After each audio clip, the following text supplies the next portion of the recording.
So namaste everyone again. My name is Aakash Shilpakar and I am the regenerative coordinator for Prakriti Resort. Welcome here, and we're very glad that you guys are all here. So right now we are here in Sivapuri buffer zone area, and we are in 2100 meters in altitude over here. The weather is very beautiful, at least in October, November, December, and then it starts to get a bit colder, right? Okay, so talking a little bit about the area over here, we are spread around 20 hectares of land over here, and it's a PP model where we've partnered with the local community also. So 18% of the local community is the stakeholder in the company over here, and we try to work with them as much as possible. So we start our farm tour from here. We have like different zones around our area. The idea over here is like, because we are an agro-tourism business, we want to promote agriculture as much as possible.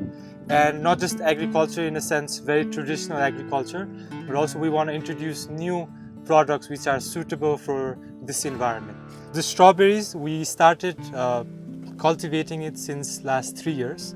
And this strawberry is actually from Kokani, which is one of a big strawberry pocket, which was started by a JICA project around 20-25 years ago. So we brought the seedling from there. And another initiative of Prakriti Resort is we also have a farmers market over here. So we don't go to the city, we want the market to be here.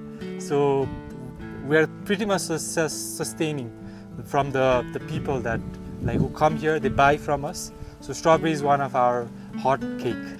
The fruits are more tasty, more bigger, more juicier, as per our clients have told us. Another doesn't look too much, but it's a very important part for me. So I come from soil biology background.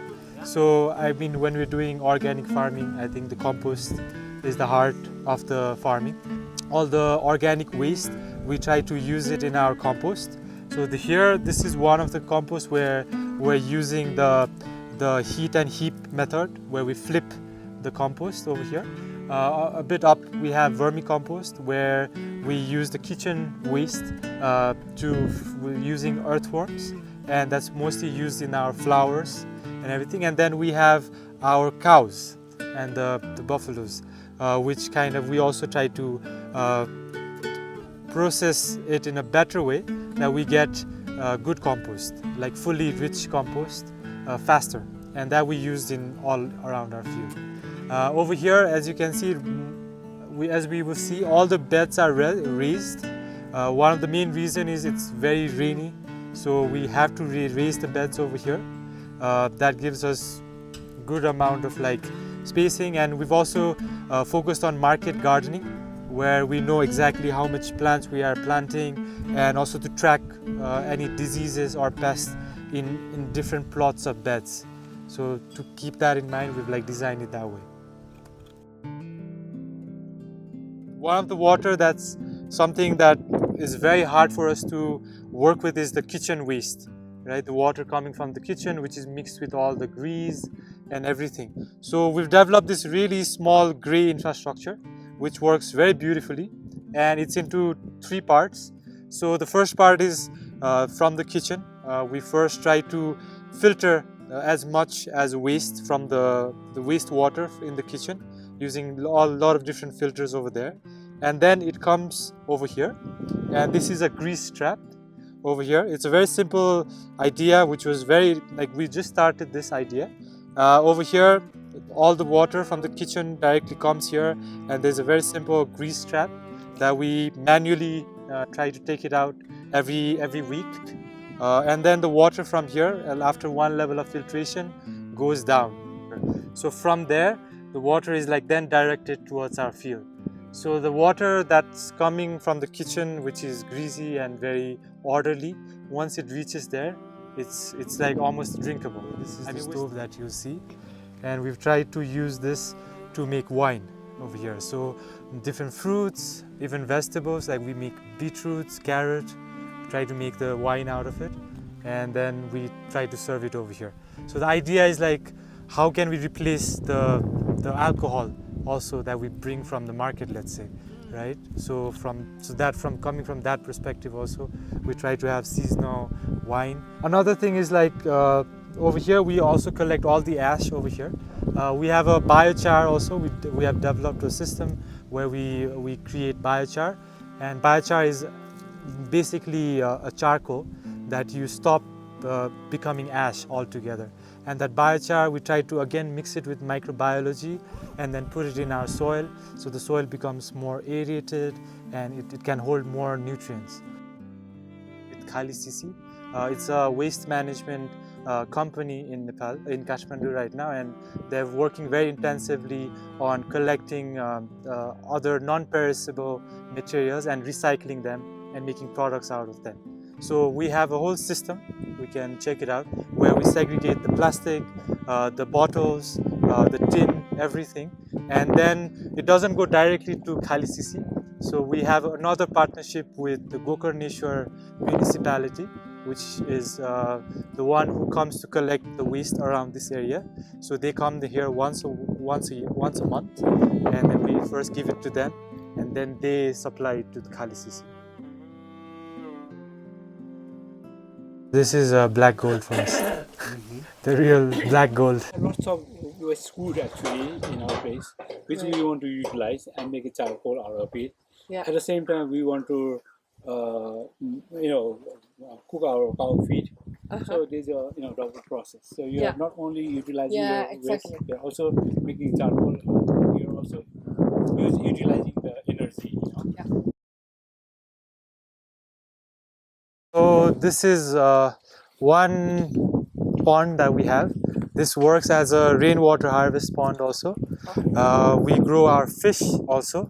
Right now we have carp that's growing here. And then also it also works as a reservoir where we divert this water for our farm. This is again another product that we're trying to develop over here. Shiitake mushroom are almost a year old now. So they've started fruiting. So they have two seasons that they fruit. One is November, October, November, and the other is March, February, March. So this is a two season they give fruits. Slash tunnel over here, and we've tried to collect all the different herbs from around this area and also more foreign herbs that we use in the kitchen. So the kitchen staff is the one who takes care of this place, and they try to introduce as much as possible in the different farm to table menu that we have. This is one of the innovations that Anushar has tried to do with the local wood. So you can see this wood. These are acacia, utich, which is fast-growing crops in our hilly region, and these woods are usually used for firewood. Except firewood, people just don't use it so much. So over here, we've tried to make this also as a building material. These are fast-growing, very cheap, and it's also from the local source. So we've used this wood, and for this we've used the red oxide. So that kind of prevents it from getting eaten by pests and diseases. And it's growing pretty well. It's been 5 years, 6 years that we No, it's near 9 years. 9 years. Yeah. So we've had this for 9 years, and actually it's pretty good. We're growing almost 6 to 7 different varieties of vegetables in this small area, where we have the cauliflower, broccoli, cabbage, radish, garlic, and then some beans, everything, and they're doing very good. I think this is one of our success story also. Then the other area where we've tried to do like patchwork of one crop in one field. This is doing very good. So more mix, more closer with each other, and there's less pest. The plants are more healthy, and these are very good cash crop in Nepal. Plus, it's also a very good land stabilizer.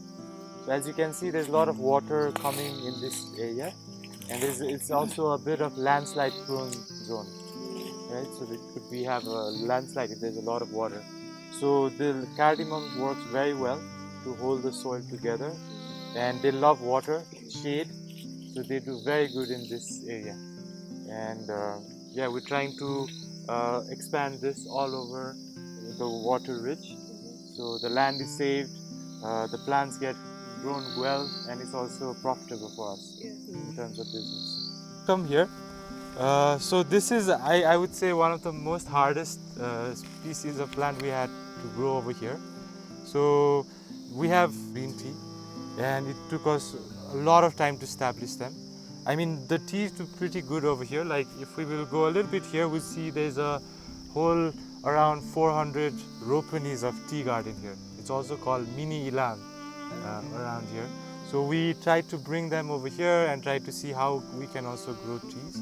So these teas are usually served in our breakfast, in our kitchen menu here.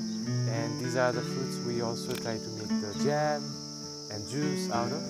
But then also we have mixing a lot of different other fruits like avocado. Then we have other fruit trees like apricots. Then other trees such as lapsi, walnut. Then we have masala. We're trying to see the masala tree. If it does good. Yeah. Curry pati. Curry Also. pata. Also. Yeah. Curry pata yo. And bay leaf. Bay leaf. Bay leaf. Yeah. You know what is this? Yeah, it's berberis. We call it in Nepali chutro. Futru. Chutro. There's a lot of bears, you know.